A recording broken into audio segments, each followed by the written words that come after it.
In my last video, I installed the main post, secured the cross piece and the pivot point that the entire system will rest on, and along the way, happened to hurt myself. Ow. Let's finish this up and get the solar tracker working.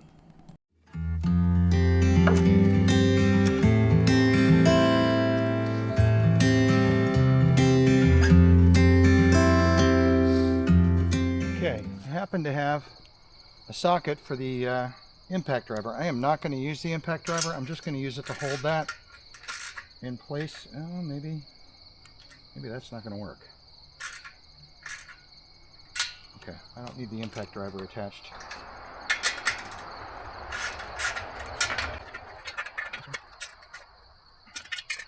Okay.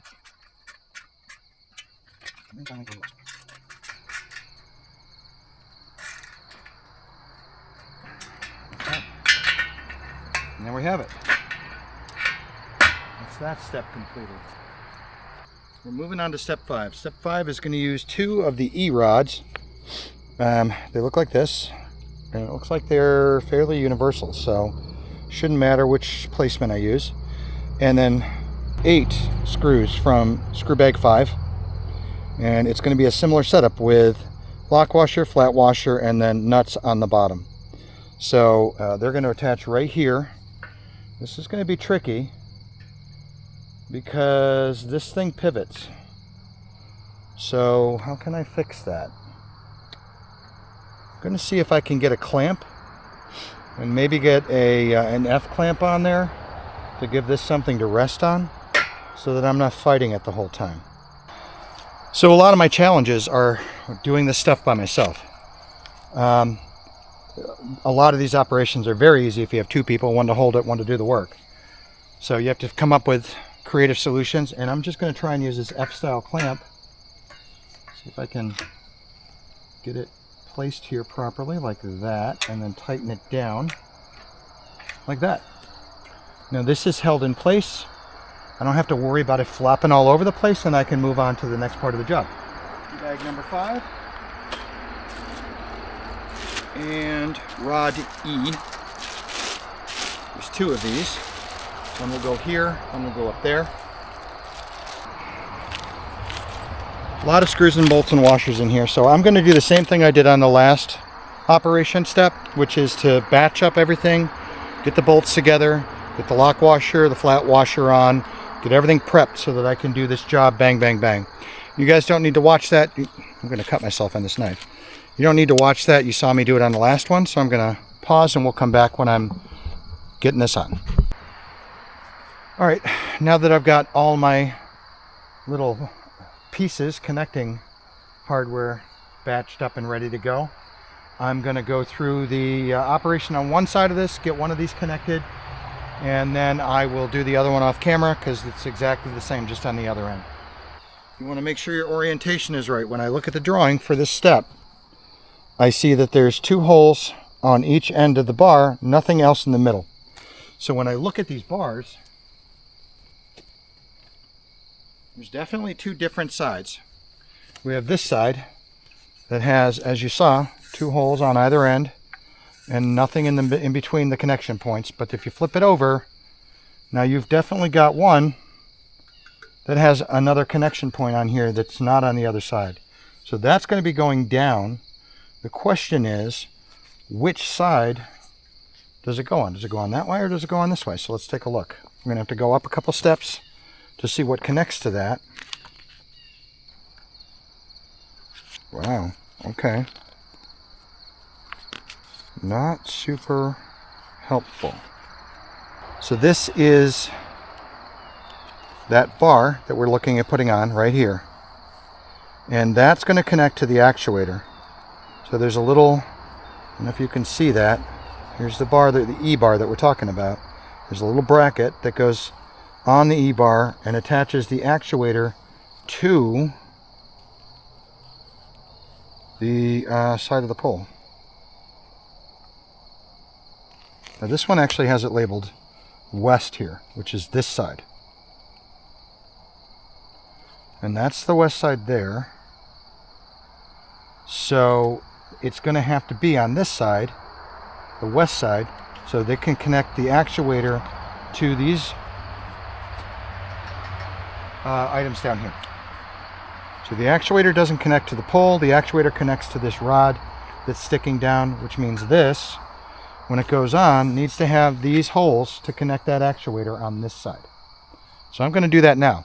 It takes a little bit of figuring out. Take your time, read the instructions, read all the way through. You don't have to do it in advance and read the entire book, but look forward a couple pages. If you have questions, don't just guess, because it's very important sometimes which way it goes together. And if I had gone all the way to step 8 and found out that I put this on backwards and had to take it apart, I would not be a happy man. So I'm going to get this going now. Just going to again put in 2 of these. Try and hold it, double check, make sure that this is on the same side as that, and it is. Let's just get these down through the bar first. I'm going to do them kind of kitty corner to each other. It'll make alignment a little bit more difficult, but should make it a little more stable. So we got this one, and this, whoop, dropped it, and this one. Let's get our nuts on the bottom. We'll just get them started by hand. I'm going to lift this up because that's going to make it easier for me. Maybe. Nope. I'm going to press down on that and then I'm going to get them started by hand. Don't want to cross thread these, so take your time. I'm racing the light here. I didn't get out of work until 5:30 and dark is around 8, I want to say. Now, I've seen people say this takes about an hour to set up. I don't know if that's true. I think I'm already over an hour here, or coming up close on an hour. So I don't know if that's necessarily correct, but it is going along pretty quickly. Let's see if we can get a socket up top and this on here to hold that, and this under here to thread that. Hey, look at that.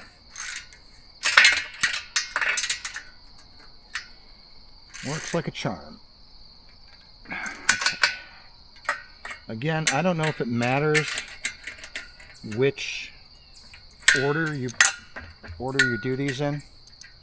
I'm going to kind of do them as I would do the bolt pattern on a tire, just to make sure that it snugs down evenly all the way around.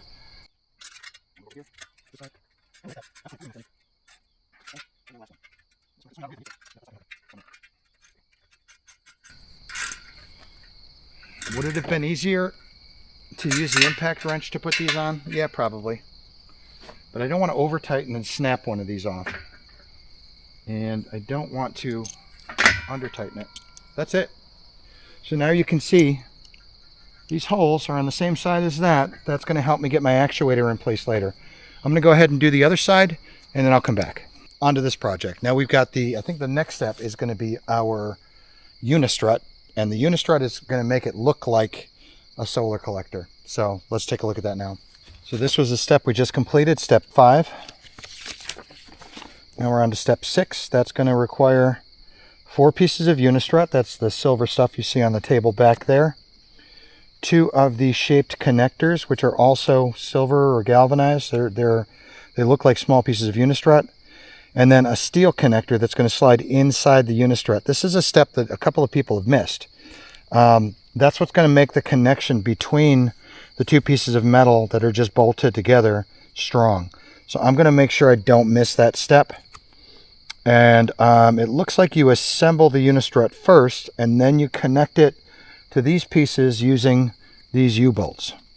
So I'm going to get on with assembling the unistrut. Let's move over there and we'll take a look at that.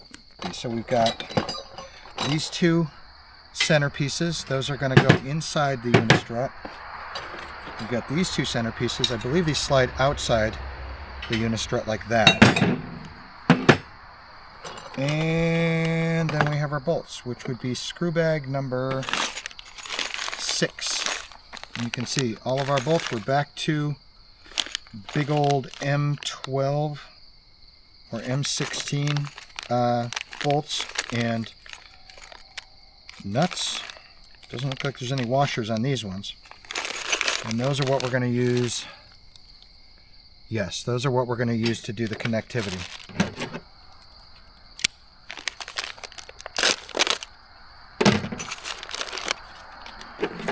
Don't need this stuff anymore, so let's get these out of the way. I'm not sure about that, so we might need that 1/2 inch. All right, so we've got our instructions here. Essentially what we're going to do is make one long piece of unistrut out of 2 smaller pieces of unistrut. So yep, this shows exactly what I thought. This piece goes underneath. I don't know if you can see that here. This is probably in the way. Let's do the one on top first. So get that up.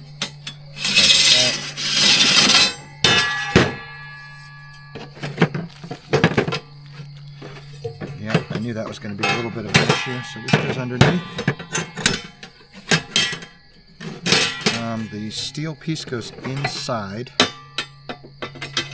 that, and then slides into this one like that, which actually stabilizes it a little bit. And then we need to make sure we're lining the holes up properly. Let's take a look at that.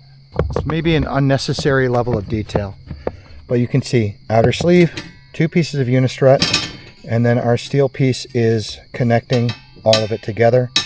And then we will run,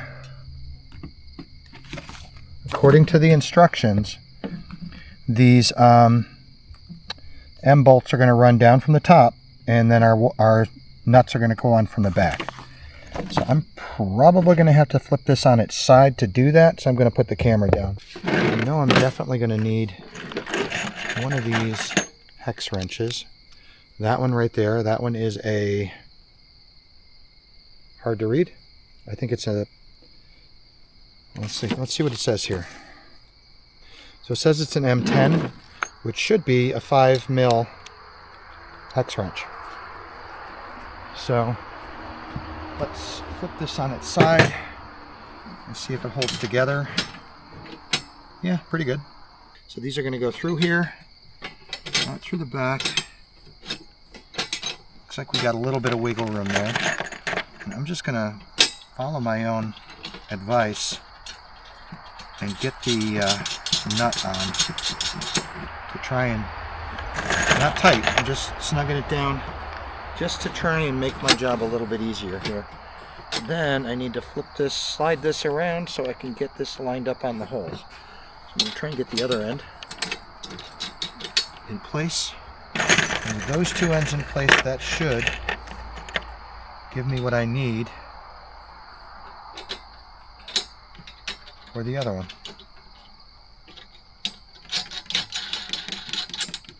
That's in place. Let's get the 3rd one in. There. Oh yeah. Again, figuring out in advance the process, figuring out if you connect these two are automatically lined up, saves you so much time. It took a little bit of brain sweat, but it saves me so much time in the assembly because it just zips together. So it's a 16 mil, and this is, I believe, a 5 mil or 6, not sure. Can't read it right now. Like I said, I'll put it in the description. And I'm going to try and just snug these down without deforming anything. Again, I'm going to start at the outside first, and then work inside. Okay, let's get some plate.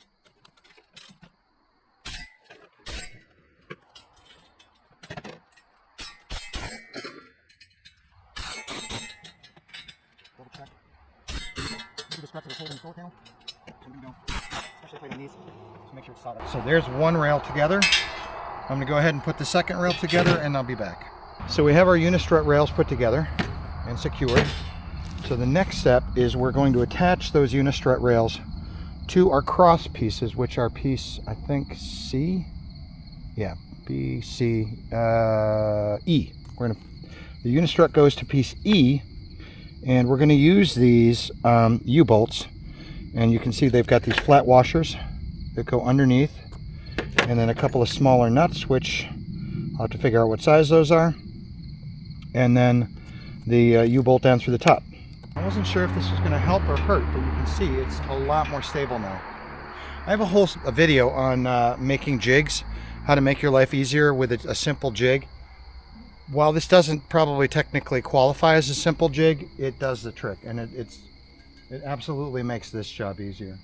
So I'm going to work on getting the unistrut on. So the unistrut goes on, but it goes on across these E-members here. So I'm going to have to secure one side and flip it over and secure the other side. And the entire time it's going to be floppy. So I want to kind of evenly center this unistrut. 1, 2, 3, 4, 5, 6, 7, 8, 9, 10, 11, 12, 13. And then 1, 2, 3, 4, 5, 6, 7, 8, 9, 10, 11, 12, 13. Okay, so that is evenly centered right there. Let it slide. 2, 4, 6, 8, 10, 12, 13, and then the hole. Just going to get the bolts through for now.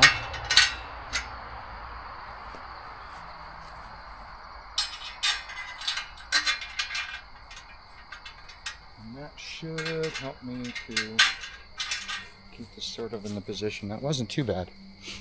Now just do this slowly, one at a time, instead of trying to hold everything in my hands. Because it was not working out very well when I tried to just hold a handful of hardware. And the grass here swallows things. So there's not any extra hardware. And I do not want to lose a nut down in the grass. So I'm just going to take my time and do this properly. Not going to tighten it down hard. But we've got another one of our flat brackets that's going to go up against the bottom of that E strut or that E tube, and then the two nuts. So let's get this up here. Okay. Struggling. That.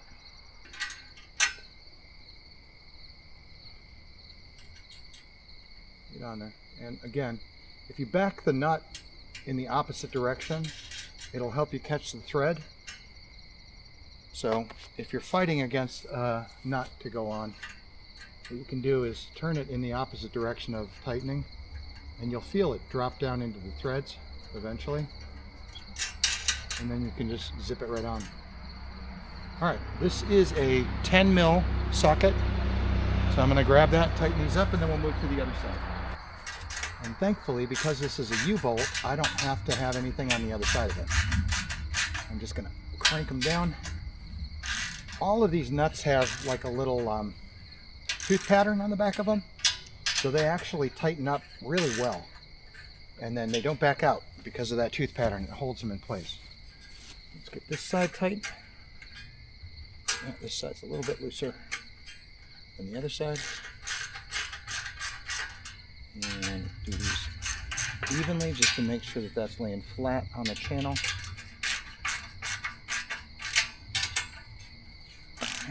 Crank them down.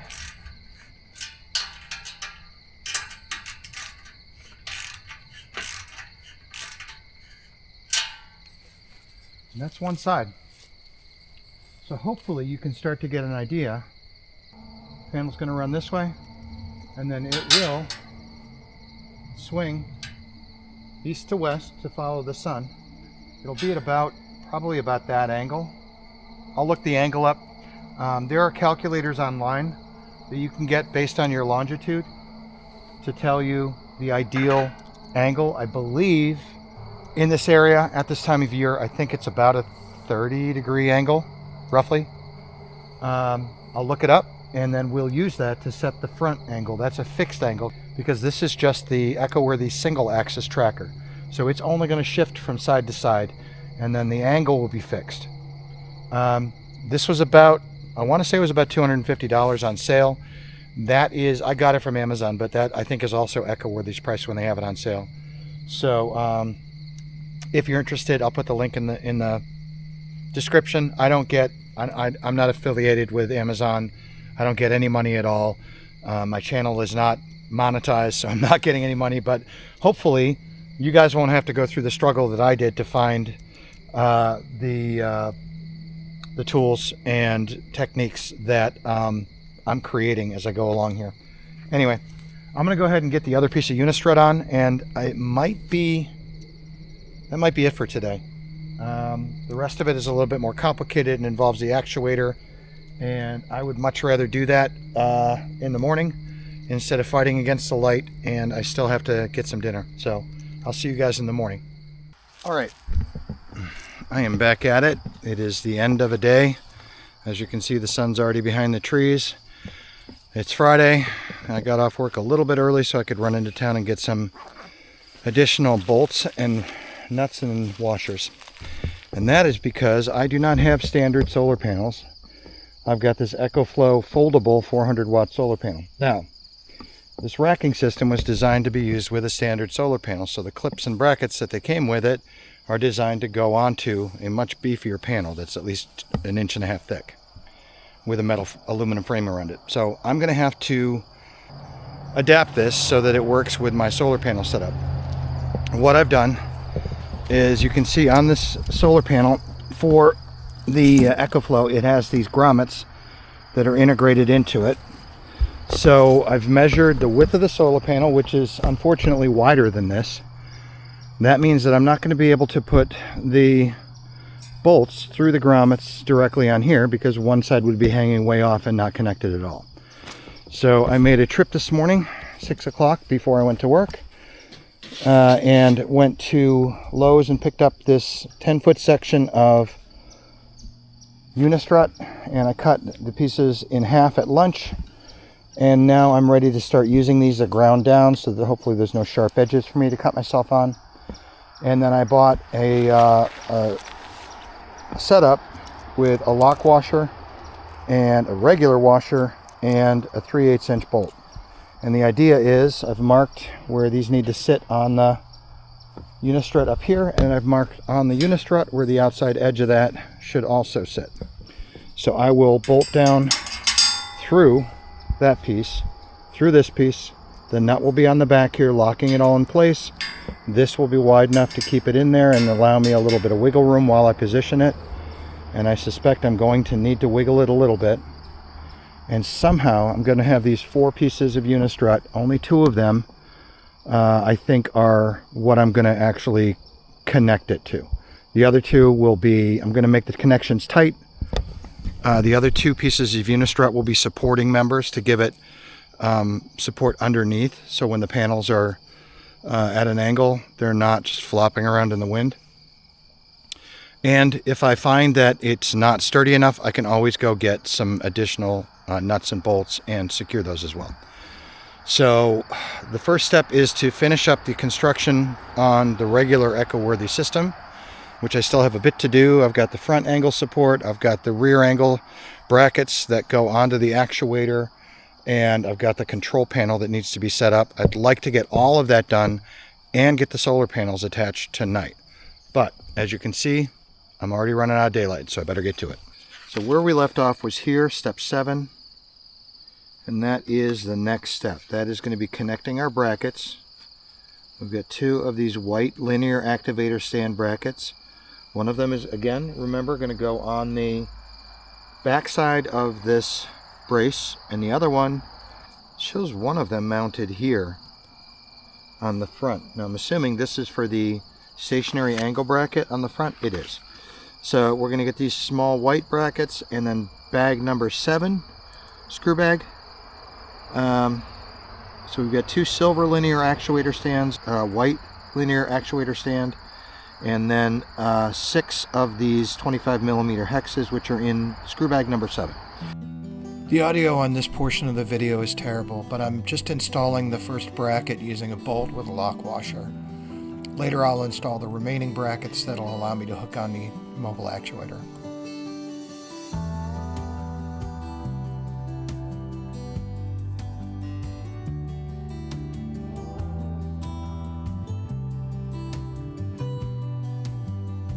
Alright, so that bracket's installed. I'm going to do the other 2 and I'll get back with you. It's literally just bolting them in, and then I'll get back with you on the next step. Okay, we're on to the next step, and this is where we attach the actuator. Now, this is where I'm going to deviate a little bit if I can. In the instructions, it shows the actuator this way with the rod. It's got a screw type thread on the bottom, and it does not have a watertight seal on the top. And people that have used this have had problems with water getting down inside during the winter and then freezing and breaking the actuator. And they've flipped it. It works exactly the same way because it's just pushing linearly up or down. So whether it pushes from this side out or from that side down, it doesn't matter. It's still going to move it. So I'm going to do what I think Jay and Jen, I'll put a link to their channel in the description. But what they did is they flipped it. They had that exact problem. Their actuator died and went bad. They got a new one, and they found out that it was because water had gotten down in past the minimal sealing that they have at the top of this. So by flipping it, that points that down, and this part is all completely water sealed and super tight. So I'm going to put this on, but I'm going to invert it, putting the motor part up at the top and the rod part down at the bottom, and that should make it a little bit more water resistant. So here's the linear actuator. Again, this rod spins out and extends, and it just connects with 2 pins. Push pin here, push pin here. Both of those have holes through them for a cotter pin that's going to hold it securely. And I'm hoping, it looks like there's plenty of cord, because I think pretty sure that the electronics mount here. So as long as the cord can reach down there, yeah, it'll absolutely reach. This is maybe 3 feet of cord, so we're in good shape. I'm going to go ahead and get this process started. The cotter pins are extremely tiny, so I'm keeping everything in this little bag. Of course, they're the very first thing that tries to slide out, so I'm going to put them in my pocket so I don't lose them. And then the pins are just standard steel pins, slide pins with a hole through them. So let's get this connected, and then I'll come back.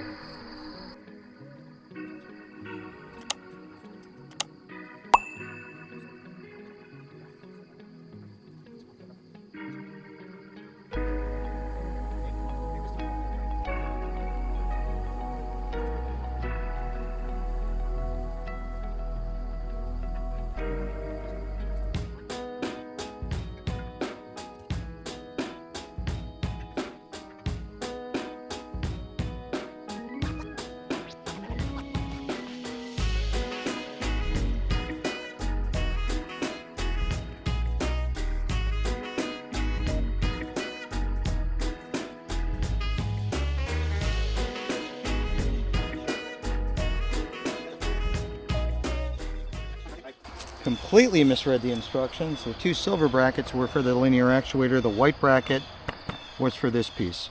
So the first step is to connect the rod and this is where you set the fixed angle to the sun. And then it looks like there is a bolt with a washer and a nut that goes on the bottom to fix it, and then just a pin again with a cotter pin at the top. I'm going to go grab those parts, and that is in screw bag number 9 is what we're going to use for that.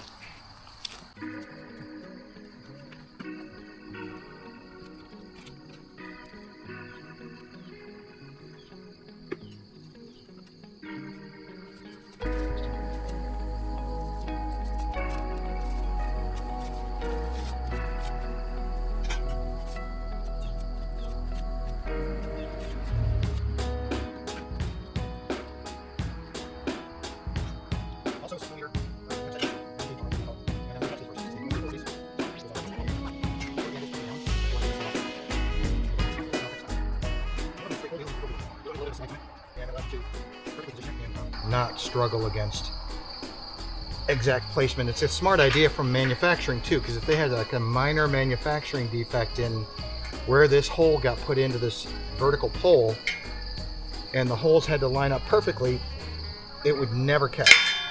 So by putting one of them to be slotted, they give themselves a little bit of leeway. Now we're good there.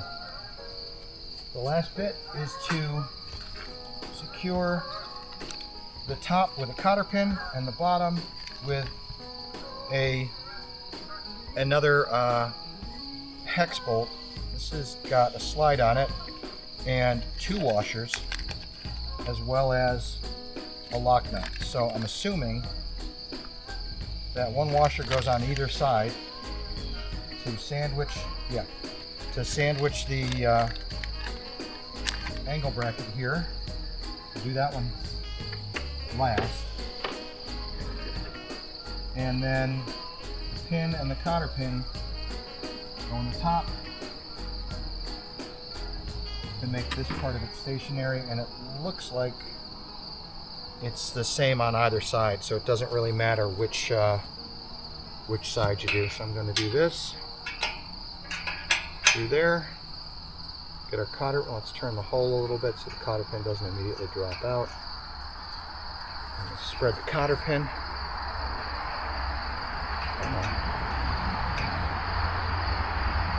A bit tricky. Let me get my knife.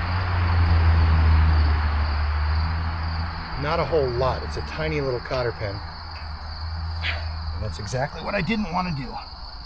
Alright. So you gotta very carefully, maybe I'll put the cotter pin pointing straight down so it can't fall out for now. You gotta very carefully get in there and pry open the cotter pin without pushing the pin out of the hole. And it's trickier than it sounds. Okay, so here's what I was struggling with. All of this is so robust, and then you have this tiny itty bitty little cotter pin that you have to try and pry open. There was just barely 3/4 of an inch of it sticking out, and it's strong. Like, I mean, I'm glad it's strong. It's not going to come out, but that I was struggling with. That was one of the hardest things I've had to work on this thing.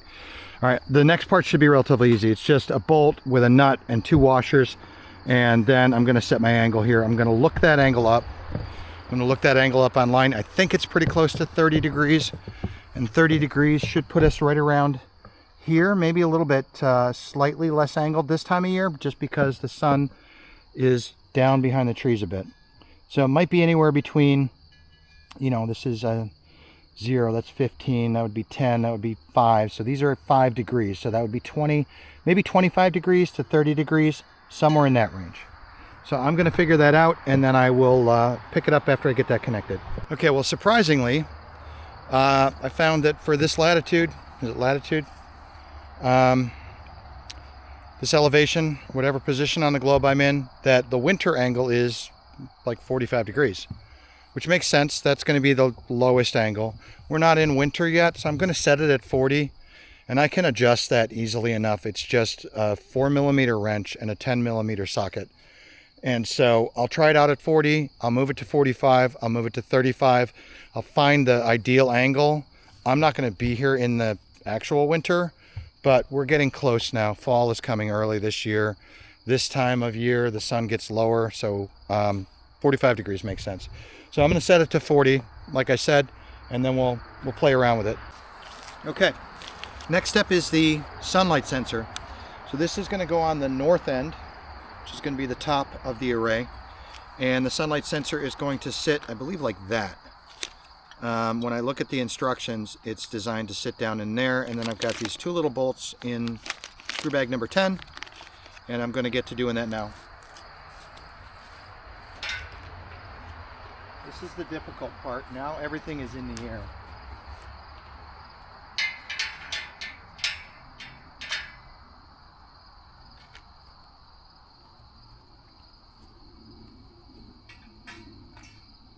I may have to loosen this actuator for this slide here. I think I'm actually going to do that and let it go all the way to the top, and that'll bring the top of this down towards me a little bit. This again, the sunlight sensor is going to, the bracket's going to attach with the same setup, which is 10mm nut and a 4mm. Okay, that's a little easier. 10mm nut, 4mm Allen key. So let me get that in here. These are going to go down through the unistrut like this. I believe, I think it's secured. Yeah. Secured at the bottom with a nut. So I'm going to do one at a time. Make sure this is as easy as possible. I want to make sure I get this all the way in if I can. this one on. Just snug them down by hand, and then I'll tighten them up with a wrench. All right. Yep. Okay, so that would be the 6mm wrench, not the 4mm wrench. And is that a 10mm nut?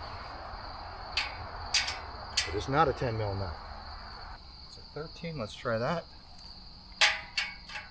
They certainly have a whole bunch of different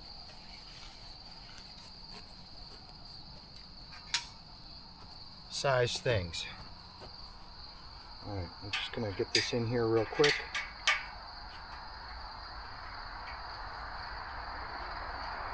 I'm getting this as tight as I can. However, it's holding a tiny little, almost weightless piece of plastic. And then the next step is where they start securing. Okay, I've got to secure the solar sensor on there. I'm trying to see the orientation. It appears as though the smooth side goes out, but then I don't know where I would route the wiring for it. So let me get this opened up. This is very simple. I don't know if you can see that. There's a little electronic board in there, and there's an optical sensor on there. Okay, there's a little N. Right, tiny little N. I don't know if you can see that, but that tells you what side it should be mounted on, which is this way. And then I've got to figure out, I'm guessing I'm going to use some zip ties to keep this in place. I've got to figure out exactly how I want to run this cord. Let's see if it goes through the hole in the unistrut. It does.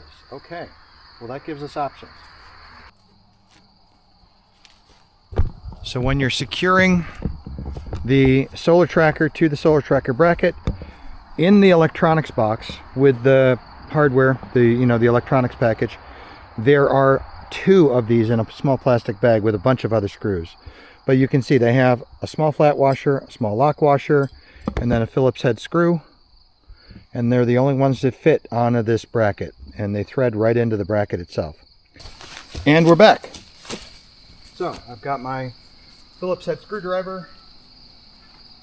I have a brand new package of zip ties, and I am going to start by taking these screws out and putting them in my pocket again so I don't lose them. Always have a place to put little parts, especially when you're working off grid like this and it's not all concrete, it's not all nicely manicured. Something gets down in the grass and it's lost forever.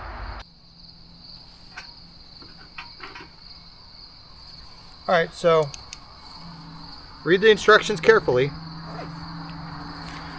I put the bracket on upside down, and because it has a drop down instead of an upper flat, the wires won't fit where they're supposed to go. Alright, so problem corrected. So here's the bracket in question. I had it flipped over so that it stepped down, and when it did that, this wouldn't fit because it was banging up against the back plate. So I had to remove this whole thing, put it back together. I did screw this down. It's facing north. Here's N. And you can see on the, well, maybe you can't see on the stump down there, but trust me, this is north. I also took the liberty of running my cabling in here. Now this is where my unistrut is going to start.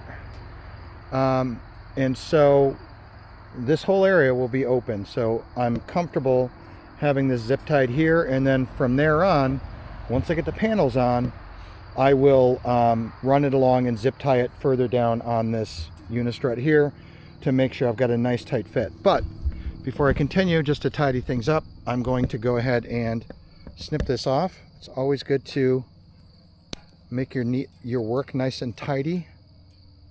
And there. So that looks nice and professional. It's still got a little bit of wiggle room. Be very careful. This unistrut can have sharp edges on it. These are not too bad, but I left these loose because I didn't want to accidentally push this against here and cut the wire and then have a shorting problem. So safety tip there, just try, and if you're going through the holes in the unistrut with something like a cable, just be cautious and make sure that you don't pinch it too tight or rub it against there. You don't want to have a bad day as soon as you put this together. All right, so I'm going to move on to the next step, which I believe is mounting the panels. Now, for a normal panel installation, that would be it. I'd throw my panels up here, connect all the electronics, good to go. But because I have those weirdo folding panels, I've got an extra step, which is to create a rack using additional unistrut to hold the panels. So I'm going to get to that right now.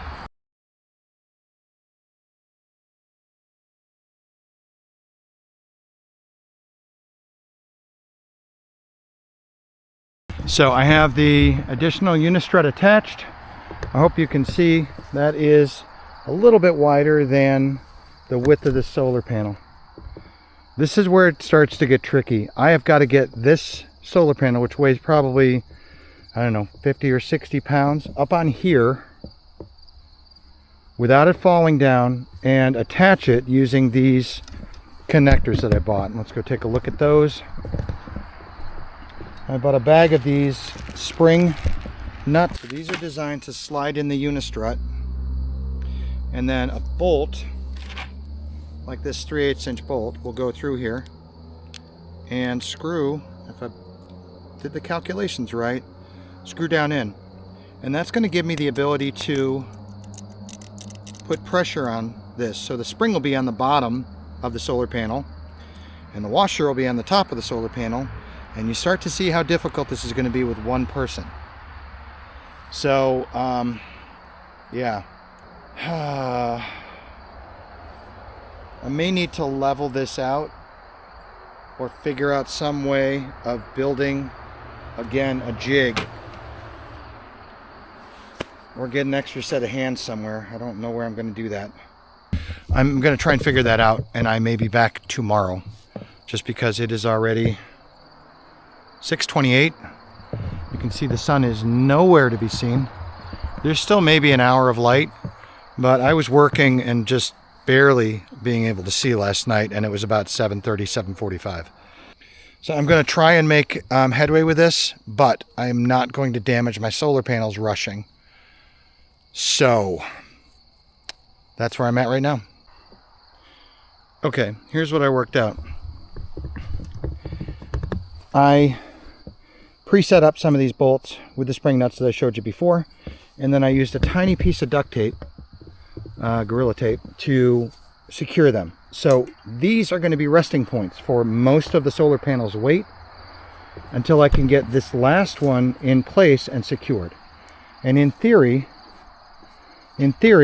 once I get one in, then I can get the other one on the other end in, then I can remove these, because I'm really only going to secure it, unless I have extra bolts, I'm going to secure it in just 4 corners.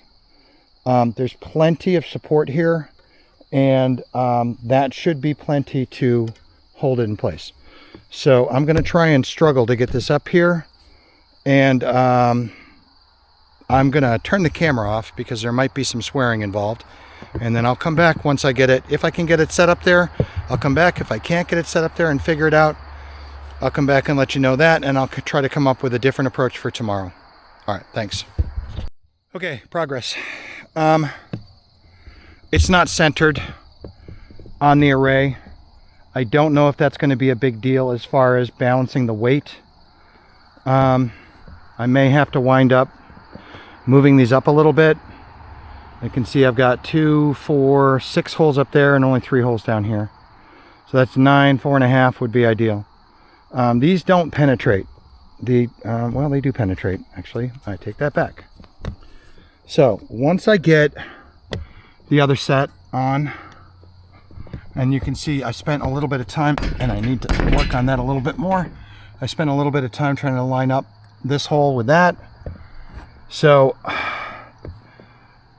I've got to play around with this. It's going to be a back and forth fudging kind of thing. But essentially I had to loosen the bolts on the unistrut to line the unistrut up with the holes in the panel. I've got these ones for support. Ideally they would be, you know, lined up with holes as well, so I could use some bolts and washers to hold these on. And I may do that. It should just be a matter of taking these bolts off, although it's going to be increasingly more difficult now that I've got the panel on it. But this gets me part of the way there. I'm going to try and get this panel secured so that it's not going to blow off overnight. And then I think I'm going to have to spend some time tweaking it, getting it exactly where I want it, before I can move on to the next step. And I'm likely going to do that tomorrow. I'm tired. It's been a very long day, as I said before. And I've got to do things like this little wrinkle where the panel's not laying flat. I shouldn't affect the solar, but I want it completely flat if I can, which means I'm going to need to stretch some of these out. So I'm going to have to futz with it a lot. It is not camera worthy, but I will get that done. And then before I move on to putting the electronics package on and connecting it all up, and then moving on to the battery system, which is something that I haven't talked about yet, I'll bring you guys along for that. But this is just going to be a lot of little tweaking. So I'll see you later. Okay, so last night was a struggle. I worked until like 7 o'clock, 7:15. It was dark by the time I finished, but I was able to get the solar panels on the array. It's not exactly evenly spaced. There's 4 holes there. There's 5 holes on this side. That's the best I could do. The grommets on the solar panel have to go and line up with one of these holes. If I moved it down here, it wouldn't line up with a hole up there. If I moved it up there, it did line up. So this is the best configuration, the closest to balance that I could get. You can see I've got a few zip ties here. Those aren't even necessary. This stayed on all night with the 4 bolts with the little spring attachments that are designed to work in this unistrut. So those were holding it on, but I have the holes. I've got them lined up. I've got zip ties. It doesn't cost me anything to just put some extra security on there so that this can't catch the wind and move around a lot. I still have to zip tie the upper end. It was just late and dark, and I'll do that as I'm getting this working. But the next part of this is to get the electronics package and then the battery system that's going to run the electronics package installed. So we're going to take a look at that. I've got this ammo case. This was an inexpensive ammo case that I bought at Harbor Freight. And then I've got some items that go along with this that were purchased on a website named after a river in South America. So we've got this Mighty Max battery. This is the same battery that I use to power my off-grid shower system. I think the battery was about $50 or $60. And it comes with the connecting screws to clamp through there, which is great. I don't remember having those on the last one, so that's an improvement. I've got this SolPerk 20-watt solar panel system. This is the same exact one that I have on the shower over there, and it's going to install in the same exact way. We've got a bracket here, and then I've got the panel plus the associated wiring plus the charge controller. So this is all going to hook into the battery, and then the battery is going to power the electronics and the solar tracker and the actuator and the whole smack. This will trickle charge. The solar panel will be connected right there on the same exact array. So this will trickle charge the battery and keep it charged all the time. Since I've installed this on the shower, I've not had a problem with the battery going empty once. Never, it's gone flat since I've installed that. And these are IP68 rated, so they can stay out year round. So, and that was up all winter and came back and is still working like a champ. The electronics I think I pulled off and I stored in the shed, but the rest of it is solid. So I'm going to try and get this solar panel installed. I might even be able to utilize the brackets that came with the Ecoworthy, because this is more of a traditional solar panel. It's got a hard aluminum frame around it, and that's what those brackets were designed for. So I might see if I can actually utilize some of those brackets to install this. If not, I'll either be bolting it or zip tying it to the array, likely somewhere on that side, because there's a little bit more unistrut hanging off, which is just an added bonus. Then I'll install the solar tracking controller, and this has got, it's a really nice design. It's got plugs that you cannot accidentally plug in the wrong. Every one of these is a different style plug, so you can only put it together one way. And then this is the power plug. I do have some ring terminals here to crimp down on the power plug here, as well as on the battery terminals for this. Although this comes with an option for that, so I don't need the ring terminals for this, but I will need it for the Ecoworthy electronics. So I'm going to get to it, and you can follow along. I was able to get the solar panel on here. I kind of had to rig it a little bit, but I used the bracket that came with the solar panel. I had to cut the ends off so I didn't have a whole lot of loose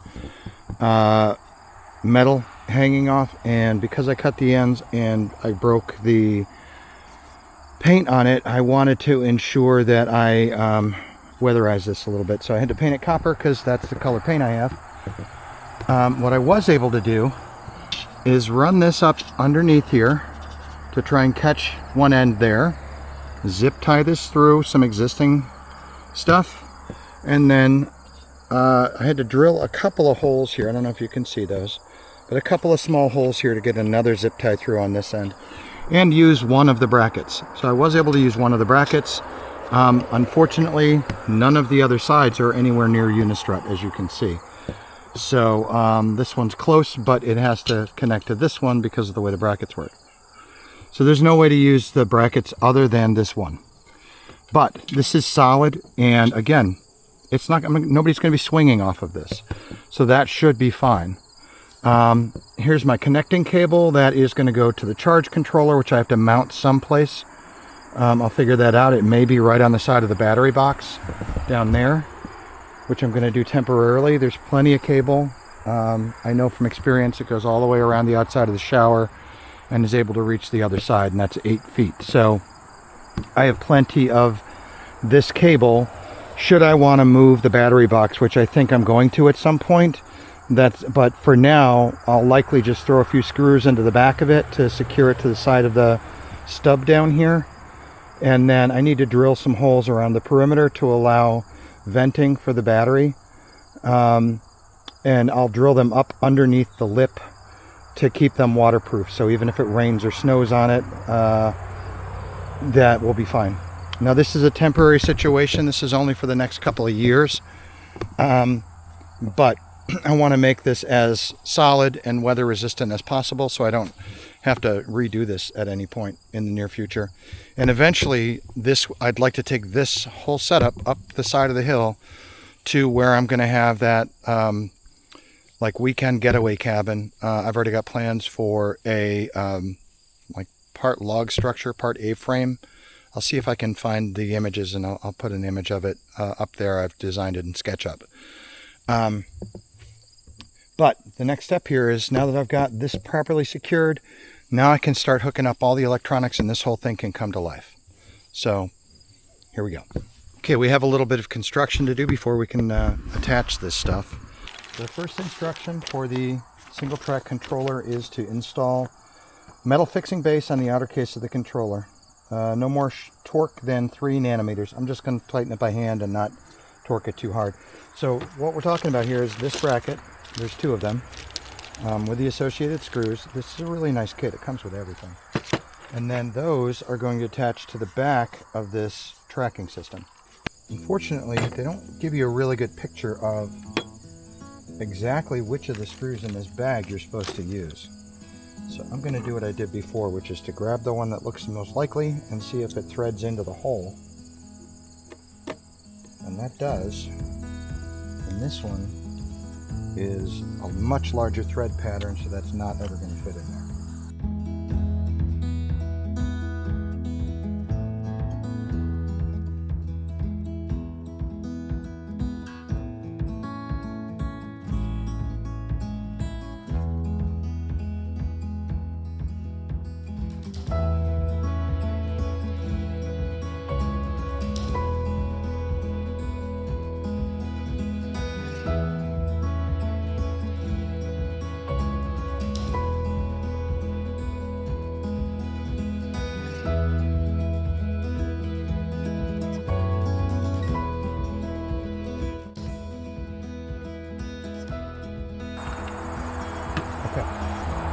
Now if we look at picture here, we're going to install this to the pole. And it's clear that it's on the side that the actuator is on, which is going to be the west side of the pole. Again, it would have been handy to have west right there. Would have been easy to do, but, or they could say, you know, install to the west side of the pole, but they didn't. But I'm going to do that, and I think we're going to use these, which are, looks like 6 mil. Yeah, 5 mil. Okay. So this whole install uses a 4 mil, a 5 mil, and a 6 mil Allen key. Let's go around the back side and we'll install this electronic kit. Let's get the top one in first. Just gonna stick the screw on or bolt on the wrench, which makes it easier to get it in place. Come on, catch a thread. Here we go, catch a thread. Not catching a thread for some reason. There we go. That's it. Is this even the right size? It is the right size, but for some reason, we're not getting down in there. Probably the lock washer is pushing it out. So I'm going to have to put some force on this to get it down in that hole. There we go. So yeah. And I just stripped something. Is it the bolt? I'm going to start this first without the electronic package and get it down in there threaded properly, and then back it out, and then we'll do the same thing down here. Make sure that we're not cross-threading. Get it threaded in properly and then back it out. And now let's see if that's a little bit easier. These bolts were just too short. If they were 1/4 of an inch longer, they would have fit perfectly. But I struggled to get this connected. I wound up going down to the local hardware store and replacing the ones provided by Ecoworthy with ones that were 1/2 an inch longer, and they threaded in just fine.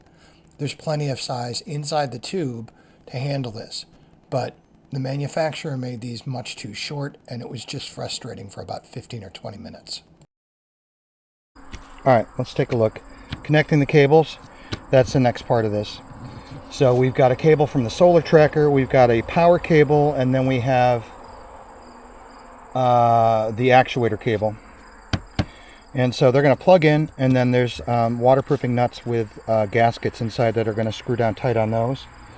So here's my power cable. I'm going to prep that by getting some of these ring terminals on there, and those are going to be attached to the 12-volt battery.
And now we're ready to move on to the next step.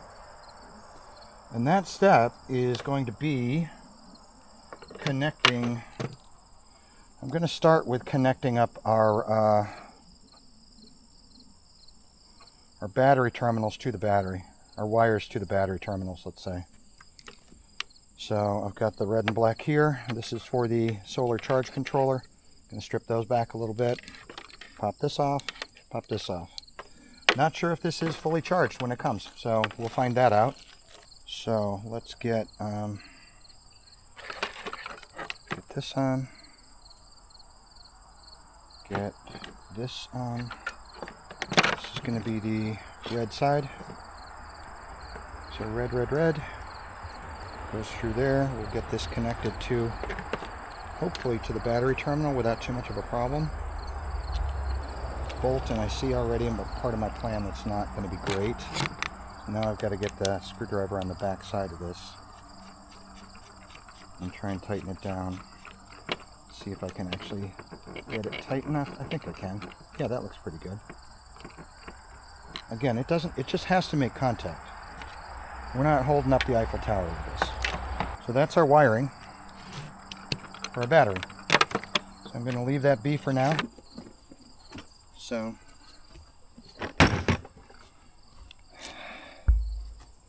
what I did with this on the shower was I drilled the holes right here directly underneath this lip, and that keeps the water from getting inside the box. And it doesn't have to be a lot of holes, and they don't have to be very big. So I'm going to do maybe 5 on each side, evenly spaced. Let's try this. 1, 2, and in the middle, roughly. Split the difference. Okay, here's one side. Is this necessary? I don't know, maybe not. You don't have to drill a bigger hole on one side, probably this side away from the latches. Put those wires through so that we can keep this watertight. But again, 5 holes on this side. And I don't care if they exactly line up. The holes on the other side will just giving the battery some way to breathe.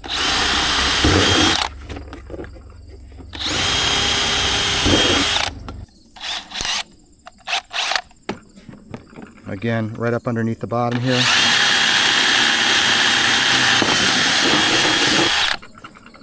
Okay. That should be all of the drill work that I have.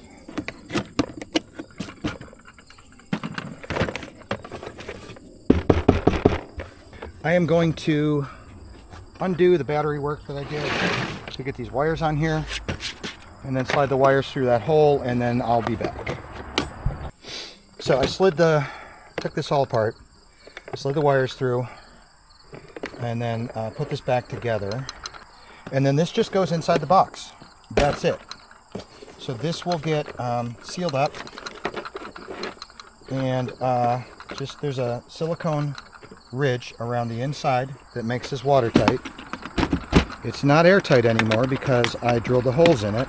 So we have our battery box. Got our battery set up in there. I'm going to close that up, and we got our wires. Now I'm going to start by connecting the trickle charger and solar panel to the battery itself. But I've got a wire set up here on the solar panel that I said, like I told you, is plenty long. I am going to try and route this. So we have this little charge controller. It's clearly marked. One side goes to the battery, one side goes to the solar panel. So let's get the battery side plugged in first. And again, it only goes together one way. You got these 2 blocks and 2 pins. So they go together. Let's make sure I'm on battery. I am. They go together like that. Plug those together. Good. Nice secure connection. And then we have the side that goes to the solar panel right here. So we'll plug that together. Nice secure connection. Make sure all the gap is closed. There we go. So if we look at this charge controller, it's got indicator lights in the sun, charging, and then fully charged. So obviously this battery is not fully charged.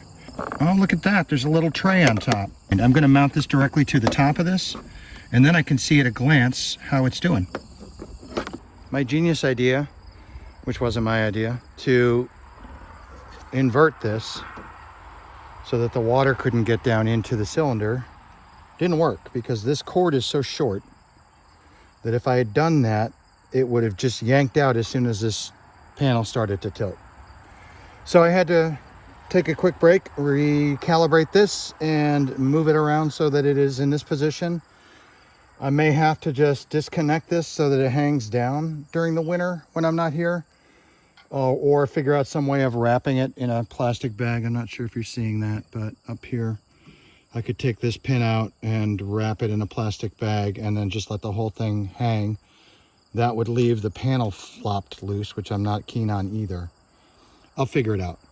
But unfortunately, it will only work with this cable in this orientation. I've got everything set up, so we should be able to do our final connections now. Battery is already in place and charging. All right, so let's start here. We've got our, looks like our solar tracking eye. I'm gonna plug that in first. That is the one that has this plug configuration. Looks like an old microphone plug. And that goes into this one. And it only orients in one direction because it's got that little pin or keyway that makes it so you can't plug it in wrong. So that plugs in like that, and then we've got our threads that come down on that like that, making that nice and tight. Now we're going to do our actuator. That's this one. This is a straight up, it looks like a headphone jack plug. Plug that in, tighten it up. And then last but not least, we have our power, which is right here. Again, that's going into our battery case. It's already got 12 volt. And there's also a little keyway on this. It's just 2 plugs, but there's a keyway to orient it so you can't plug it in wrong. And that goes in like that.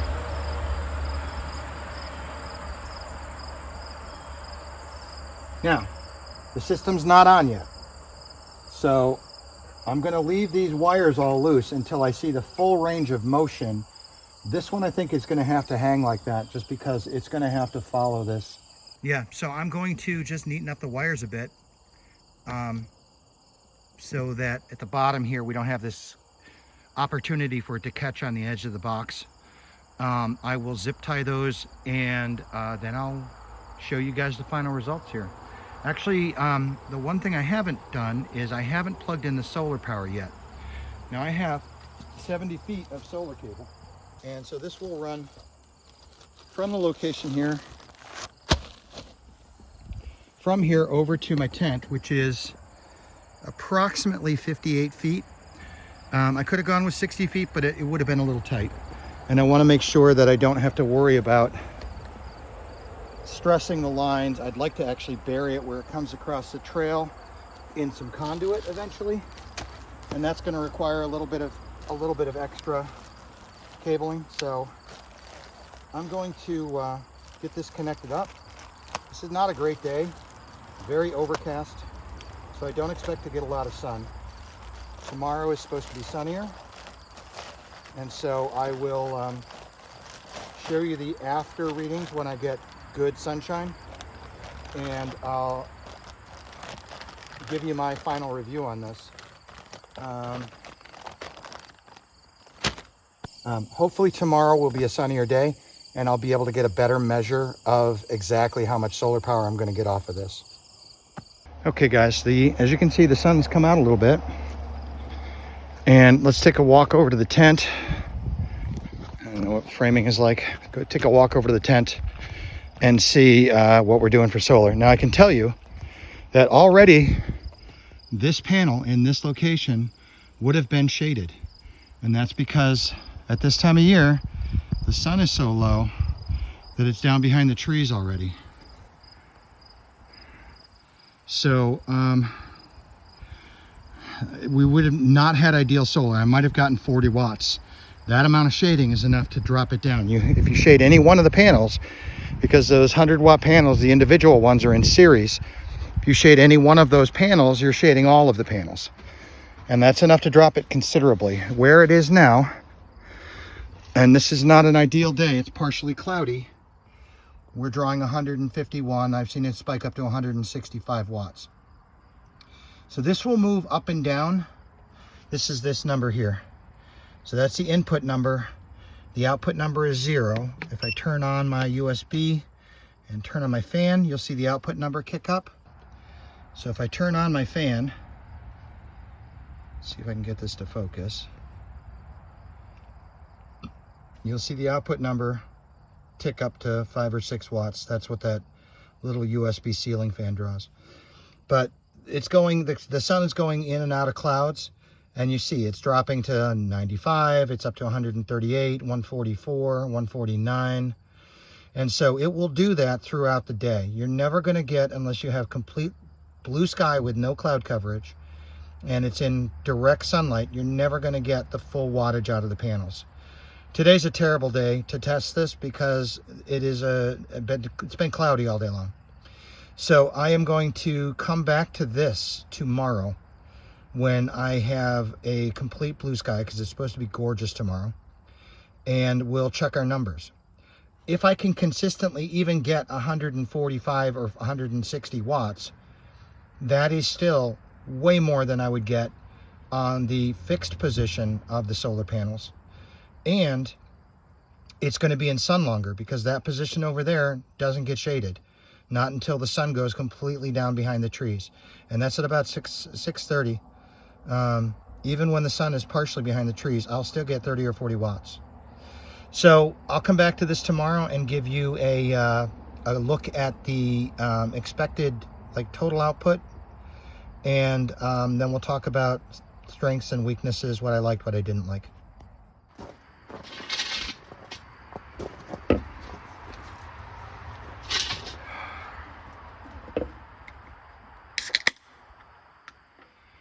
Okay, final thoughts. What did I like about the Ecoworthy single axis actuated solar tracker? The price was really good when I got it on sale. I think back in April, it was around $250, and that came with all the pieces you saw, with the exception of the extra unistrut that I had to use because I had a non-standard solar panel, and the methodology for charging the battery itself, the 12-volt system that needs to run the little computer tracker. That's just the way they come. They don't come with that. They give you the option of doing your own setup. So if you had, let's say you had another solar panel and battery system, you could just plug that directly into 12 volt and you'd be off to the races. So all told, I think the solar tracker was around $250. The battery was, I want to say, $60 for the 12-volt battery. It's a motorcycle AGM. I'll put the link in the description. Again, I wish I did, but I don't get anything from Amazon or from YouTube. So I'm just doing it so that if you want to replicate my setup, you can do that. I'll also put the link to where I bought the solar tracker. The solar panel, the 20-watt solar panel that I trickle charged the battery off of, that was roughly, I want to say $35. It was on sale, but it's on sale pretty regularly. Every time I go to look at it, it's on sale. And that works really well. I've used that before, and I can testify for that. The Ecoworthy solar system itself, solid. The construction was solid, with the exception of a couple of things like that one series of bolts to hook the control panel on being just 1/4 of an inch too short. Maybe even 1/8 of an inch would have been enough. But the overall construction of it is heavy duty. The whole kit is supposed to be IP68 rated, so it's designed to be out in the weather. The cable, so positives, let's stick with the positives. Assembly, the instructions were pretty good. They could have added east-west directions on it because it's clearly marked on the side of the pole. And so when you're putting things together, to know the orientation is super important. And it was iffy. Like, you can figure it out if you study it, but like I had a couple of restarts, as you saw, where I put it together wrong, or I started to put it together wrong, and then I had to take it back apart. But overall, excellent job with the pictures, heavy-duty manual that walked you through every single step. Each step had its own clearly marked parts and its own clearly marked screw bags 1 through 11. So that was easy to decipher. All in all, the instruction was pretty good. And then so far, the way it's working is excellent. It appears to be tracking as it should. It hasn't been 10 minutes since I put it on there, so it hasn't had an opportunity to move that I've seen. But all in all, it looks like it's doing well. We'll find out the final numbers tomorrow when I have a full day of sun that I can actually check to see what the actual sun numbers are. Just the extended amount of time, even if it doesn't increase overall a lot the amount of power that I'm getting off the panels, the extended couple of hours that I'm going to get in that position is going to make it worthwhile. And the consistency of having it not in shade and always facing the sun is going to make it worthwhile. So let's talk about the bads. There were a couple of things, like the screw being not long enough. That was really frustrating. I tried for a good 40 minutes, literally 40 minutes off camera, to try and get that screw in multiple different ways, pushing with all my weight. The screw is just barely long enough to catch the thread pattern, and the lock washers that they use are tiny, which makes that spring steel super tough. So it's hard to get it to flex when you're bearing down on it. And if you let up for a second and twist, you strip out the very first screw thread in the hole. When you do that, those screws are so short, you can't catch another thread. You can't. I tried it. I got the bottom one in, but the top one, because the plate was like slightly warped, and so it wasn't sitting flat against it, there was just enough a gap that I destroyed the threads inside the hole. And without the plate on there, I could easily screw the screw in and out. With the plate, there was just enough thickness, and it was only like a 1/16 of an inch piece of steel, but it was just thick enough that I couldn't catch a thread. So I'll go down to the hardware store locally, and I'll pick up a longer bolt, likely of the same type, and an M6 or M10 or whatever it is, and a set of washers for lock washer and flat washer, just so that I can have the exact same setup. And it's going to be longer. I'll probably pick up 2 of them so that I can replace the one on the bottom that's super short, because I don't want to struggle with that again. That was painful. We talked about the markings in the instruction manual, the setup manual. They could be better. They do walk you through which parts to use and where, and the pictures show a pretty good orientation. But in a lot of the pictures, it's not clear what side of the pole that the thing you're attaching needs to go on. And the pole is clearly marked north, south, east, and west on the top. And in some of the pictures, you can clearly see north, south, east, and west marked on the side of the pole. So you can tell very easily where the orientation is. They didn't do it throughout the entire manual, and I'm not sure why. And then the last criticism I would have would be the cable for that actuator is just barely long enough, so that you have to install it with the actuator at the bottom and the screw top where the rod pushes out at the top. If you install it the other way around, when the rod pushes out, it unplugs the cable. So, and unfortunately, when it's installed in the orientation, which is the orientation they tell you to, but when it's installed in that orientation, there are multiple reports of water getting down inside that actuator, sitting against the threads and rusting it out. And that's not great. I mean, that's going to damage the actuator. It's probably the most expensive piece of the entire system. Just to give you, I don't know how they're producing this for $250. The steel is got to be 1/8 inch thick tube steel, and that's all of the armature parts, not the unistrut, but all of the stuff that connects to the base itself, the armature that the unistrut connects to, all of that is 1/4 inch tubular steel. And it's not powder coated, but it's got a really nice glossy paint coat on it that is frankly quite hard to scratch. I did manage to scratch it in a few places, so I'll be touching that up, but it's pretty hard to scratch. And the stuff is all big and heavy, and you're using like tools in awkward positions, so it's very easy for stuff to swing around and actually accidentally hit other parts. And in my opinion, 2 tiny scratches is pretty good for that. What else? Talked about the screw. I talked about the manual. Talked about the actuator cable. Yeah, I'd like to be able to put that actuator in the opposite position, or have some kind of better seal, maybe even like a rain cap that slides over the top of it with like a little rubber seal, so that you could, I don't know if that would work though, because that rod has to push in and out. And so as it pushes out, it would probably take any cap that could seal it tightly enough along with the rod. So I'm not sure. Maybe they can make the top cap silicone instead of plastic. Also would probably be more durable in colder climates, like up here in the Adirondacks. It routinely gets down into the -20, -30. So I'd imagine that plastic cap is over time going to get brittle and going to crack. So having something like a silicone cap, it will add pennies to the cost, or a hard rubber cap that would do a better seal around that rod would increase the waterproofness and for not a lot more money, without having to try and reverse it. So either put a better cap on that's going to seal it, or get a longer cord. I'm rambling. I mean, very, very tiny. For what it does, those are nitpicky things. Quite honestly, if I can get good solar out of this, and I fully expect I'm going to, it is an excellent piece of equipment. I highly recommend it.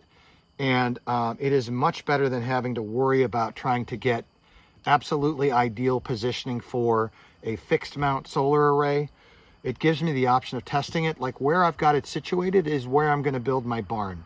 And so my goal was, because I know that spot is in full sun, to mount my solar panels on the roof of the barn.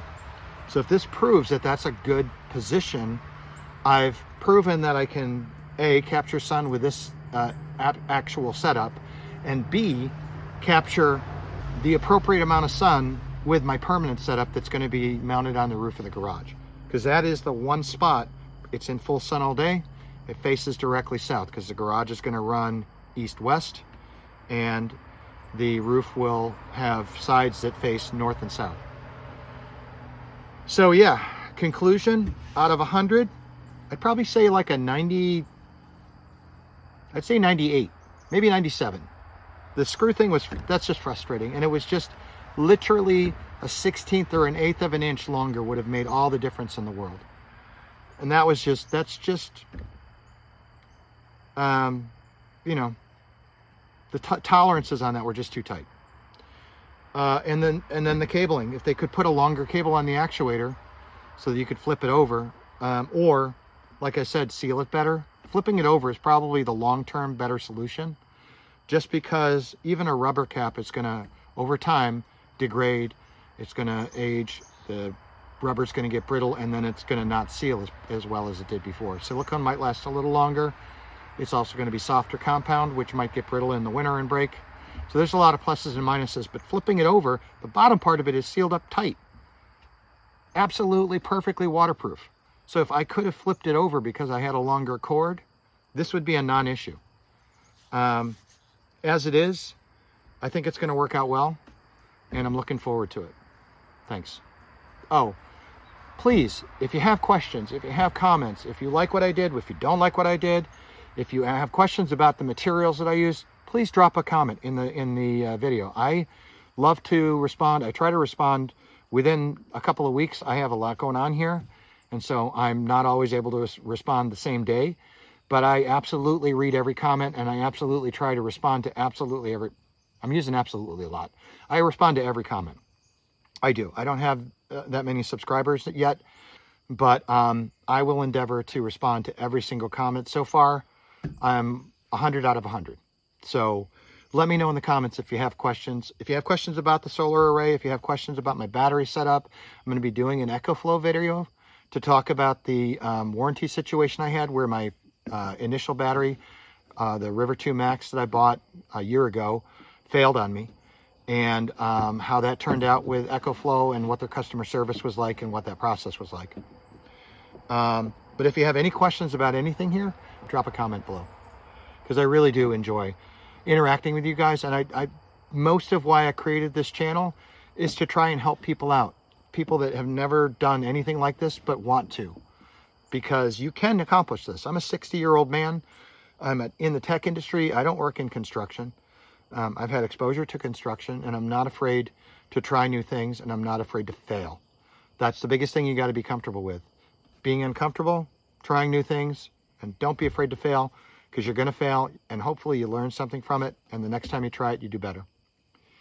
So without further ado, I'm going to let you guys go. Thanks again for watching the channel. I really appreciate you following along. In the upcoming weeks, I'm going to try and get better at putting these videos out. The project season is winding down. It's getting colder. And so I've got most of the major items accomplished that I want to. I've got a little more work to do in the kitchen that you see behind me. The solar tracker was the other big project, and moving the pole. Those are all pretty much complete. So I appreciate y'all, and thanks for watching, and we'll see you on the next one. Cheers.